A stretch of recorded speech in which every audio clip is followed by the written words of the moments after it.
Boa noite, eu me chamo Tamires. E eu me chamo João Vitor. E hoje vamos apresentar o projeto final da disciplina Ciência de Dados. Então, como proposta, a gente tem uma mini-aula, intitulada Utilização de Machine Learning como Personal Trainer Virtual com KNN. Então, o nosso objetivo é utilizar informações de praticantes de atividades físicas para prever a classificação do nível deles, nível de experiência e calorias gastas. Bem, o KNN é uma técnica de aprendizado supervisionado que pode ser utilizada tanto para classificação como para regressão.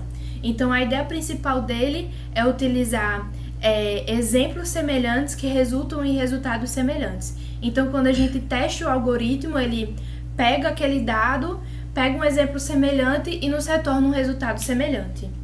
Nós chamamos também que o KNN ele é um método não paramétrico e ele é preguiçoso. Significa basicamente que ele não tem uma fórmula global que ele utiliza ao longo do treino. Ele meio que vai aprendendo com os exemplos. Ele armazena os exemplos e realiza os cálculos durante a previsão. No nossa questão, para classificação, ele vai analisar o valor que mais aparece nos vizinhos. Então, ele vai se basear na moda. Já na regressão, ele vai se basear na média entre os vizinhos dele.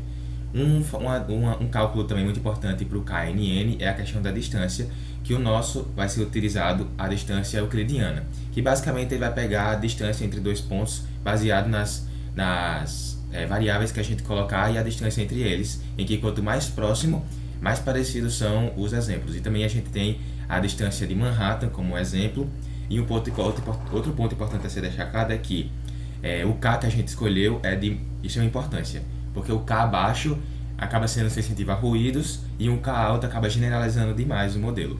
O nosso dataset ele foi pego no Kaggle, o nome que ele é basicamente o Gym Members Exercise. Ele tem 973 instâncias e 15 colunas, e algumas das principais features dele são a idade do indivíduo, o peso corporal, a altura, o IMC, a frequência semanal, e, enfim, basicamente a nossa classificação vai tentar determinar se o indivíduo ele é intermediário, iniciante, avançado, e a regressão vai determinar se a quantidade de calorias gastas e vai olhar para o calories burn para definir isso. Bem, iniciando a parte de programação, a gente utilizou a biblioteca Kaggle Hub. Então, ele faz a exportação automática do nosso dataset. Então, aqui a gente pode ver as primeiras linhas dele.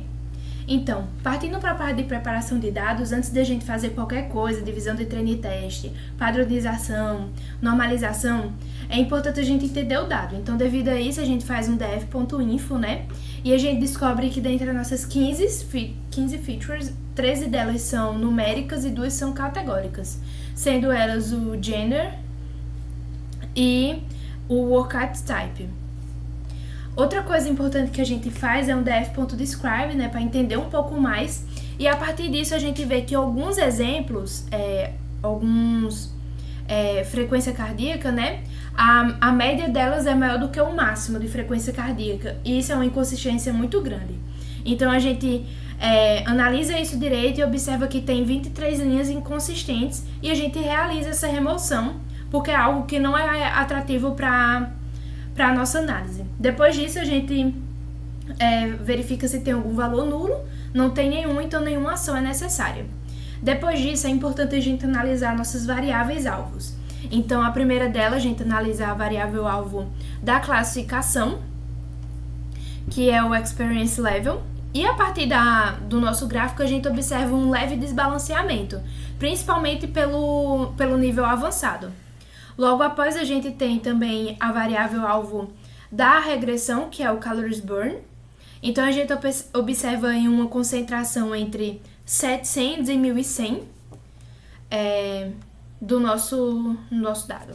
A gente optou por fazer uma divisão entre treino e teste de 70-30, e que 70% do dataset vai ser destinado ao treinamento e 30% para o teste. A gente fez essa divisão tanto para a questão da classificação quanto para a questão da regressão, e aí a gente mostra um pouco do shape depois.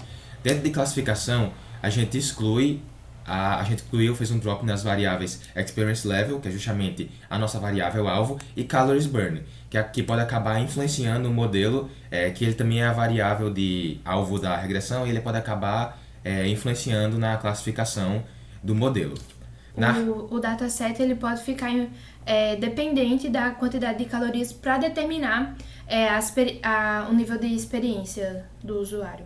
Isso. E na regressão a gente fez um drop justamente na nossa variável alvo, que foi o calories burn, e aqui a gente mostra como ficou o shape depois disso, depois do drop. Bem, uma coisa importante que a gente faz depois é a padronização, normalização e codificação. Como eu falei anteriormente, a gente tem duas variáveis categóricas. Então, devido a isso, a gente precisa aplicar o One-Hot Encoding. Então, a gente vai aplicar o One-Hot Encoding nessas duas variáveis. E outra coisa importante também é que nas nossas variáveis numéricas a gente precisa aplicar uma padronização. Porque devido ao nosso algoritmo utilizar a distância e também ter o fato de pesos, a gente precisa padronizar para que uma medida não interfira na outra. Então, a gente faz essa padronização, né? E a gente observa aqui. A gente faz através do desvio padrão. Então, a gente pode observar aqui as variáveis categóricas e as numéricas. O mesmo processo é aplicado também para a regressão. Então, é o mesmo processo que é aplicado para um, é aplicado para outro. Bem, partindo para a parte de implementação do modelo, o KNN tem alguns parâmetros que são fundamentais, né? Dentre eles, a gente vai ter o número de K, que como o João Vitor falou anteriormente, ele é muito importante. Então, ele vai explicar um pouco mais à frente como foi essa decisão.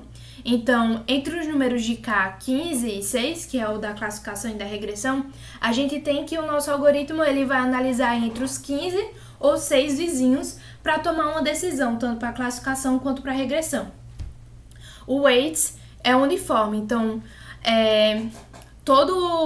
permite informar que ao modelo que o 15 ou 6 vizinhos possuem o mesmo peso de decisão, que é justamente uma coisa que eu tinha falado anteriormente.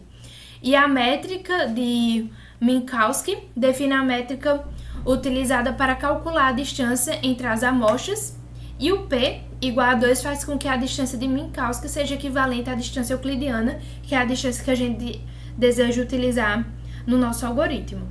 Bom, aqui partindo por classificação, a gente fez vários testes de K, de 1 até 15, e a gente percebeu que o K igual a 15, ele possui a maior e melhor acurácia, que é 83,86%, e por isso que o K igual a 15 foi selecionado no modelo de classificação. E aqui a gente pegou o K igual a 15 e fez o treinamento do nosso modelo.